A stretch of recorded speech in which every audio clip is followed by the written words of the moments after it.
You're procrastinating because you're choosing to. It's not because you're lazy, overworked, or some helpless victim of circumstance. No, you're putting things off because you're avoiding discomfort. But lucky for you, stopping procrastination is surprisingly simple. You just don't want to hear it because the truth isn't comfortable.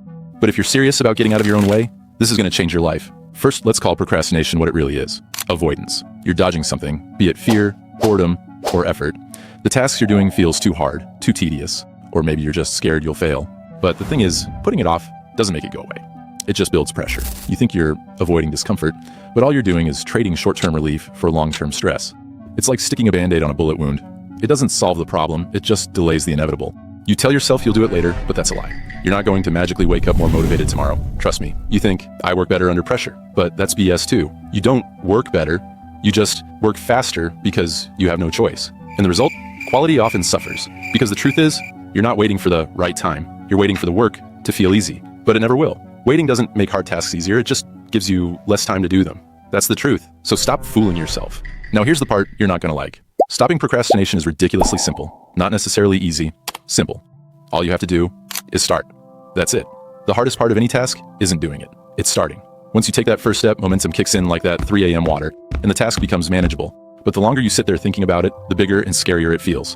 The task itself is not the problem, it's your hesitation. Think about it. Have you ever started something and thought, wow, this is so much worse than I imagined? Chances are, no. Starting is always easier than the nightmare you built up in your head. So why the delay? Here's a strategy I personally use myself for killing procrastination. I like to call it just start method. First, set a timer for 10 minutes. Tell yourself, I'm only going to do this for 10 minutes. If it sucks, I can stop. Guess what? 9 times out of 10, you won't stop. Why? Because starting breaks the mental block. Second, do the easiest part first. Don't overcomplicate it. If you need to write a paper, just open the document and write the title and outline. If you need to clean, pick up one thing. Momentum is your best friend, and small wins create big progress. And lastly, don't multitask. Procrastinators, or should I say you, love multitasking because it feels productive without actually accomplishing anything. Focus on one thing and block out everything else. No TikToks, no YouTube, no distractions. But let's address your excuses because I know they're coming. I don't have time. No, you do. You're just wasting it scrolling on your phone or binge watching Netflix. Everyone has the same 24 hours. It's about how you use them. I don't feel motivated. Guess what again? Motivation is a scam. It's fleeting and unreliable. Stop waiting to feel like doing the work. Discipline gets the job done, not motivation. It's too hard. Sure, some tasks are tough, but avoiding them doesn't make them easier. Start small, break it into steps, and stop whining about it. But what happens after you start? How do you keep going? Simple. Build momentum. Think of momentum as a snowball. It starts small, but the more you roll with it, the bigger it gets. Every small action adds up. You finish the title and outline? Great. Now tackle the next. Cleaned your room? Awesome. Now, handle the papers. Momentum doesn't require perfection. It requires consistency. The more you do, the more confident you feel. Action creates confidence, not the other way around. You don't need to feel confident to start. You just need to start to feel confident. But I'm too tired.